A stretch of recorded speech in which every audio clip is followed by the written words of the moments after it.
अनुच्छेद एक हमें क्या बताता है? अनुच्छेद ये है अनुच्छेद एक।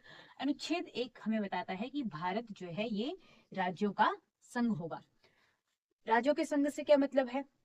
संघ यानी कि यूनियन।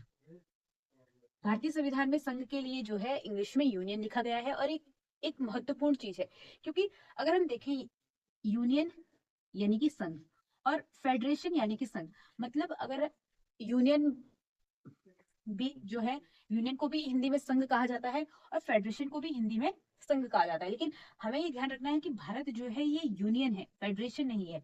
अगर हम इसमें अंतर की बात करें, अगर आप लोग कहें कि इसमें अंतर क्या है, क्योंकि दोनों का तो हिंदी मतलब संघ ही है, लेकिन हिंदी में दोनों का मतलब सेम है, लेकिन अंग्रेजी में जो इसका मतलब है वो बहुत ज्यादा इसमें अंतर पैदा कर देता है। जैसे कि यूनियन की अगर हम बात, सबसे पहले हम फेडरेशन की ही बात करेंगे। फेडरेशन जो है, फेडरेशन का एग्जाम्पल भी जैसे हमने यहाँ पे लिखा है, फेडरेशन का एग्जाम्पल है अमेरिका। अमेरिका क्या है? अमेरिका में जो है 50 राज्य हैं, ठीक है। जैसे कि भारत में संघ का जो एग्जाम, यूनियन का जो एग्जाम्पल है वो है भारत। भारत में कितने राज्य हैं वर्तमान में? 28 राज्य हैं, और 8 जो है केंद्र शासित प्रदेश है।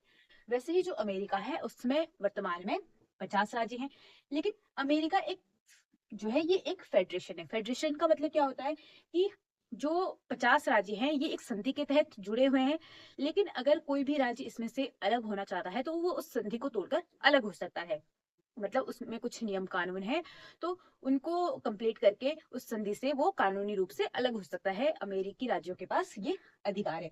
लेकिन जो भारत है वो एक यूनियन है। यूनियन का मतलब है कि हम भी, हमारे पास भी अलग अलग राज्य हैं, जैसे वर्तमान में हमारे पास 28 राज्य हैं और 8 केंद्र शासित प्रदेश है, लेकिन इनमें से कोई भी अलग नहीं हो सकता है। मतलब इनमें से कोई भी राज्य ये नहीं बोल सकता है कि कल को मैं एक अपना अलग देश बन जाऊंगा। ये भारत में पॉसिबल नहीं है, जो कि अमेरिका में पॉसिबल है। यानी कि फेडरेशन में जो चीज पॉसिबल है यूनियन में पॉसिबल नहीं है। तो हमको ये ध्यान रखना है कि हमारा जो देश है वो फेडरेशन मतलब सॉरी यूनियन है, यानी कि संघ है, यूनियन। और जो अमेरिका है वो एक फेडरेशन है। ये बात यहाँ तक समझ आ गई होगी। अब हम बात करेंगे भारत के राज्यों की। तो भारत सब अनुच्छेद एक में जो बताया गया है कि भारत राज्यों का संघ होगा, और राज्यों को जो है 3 भागों में वैसे बांटा गया है। यहाँ पे मैंने 2 लिखे हैं। एक है राज्य, जो कि बड़े क्षेत्र हैं, जो जिनके पास अपनी सरकारें हैं, तो 28 राज्य हैं।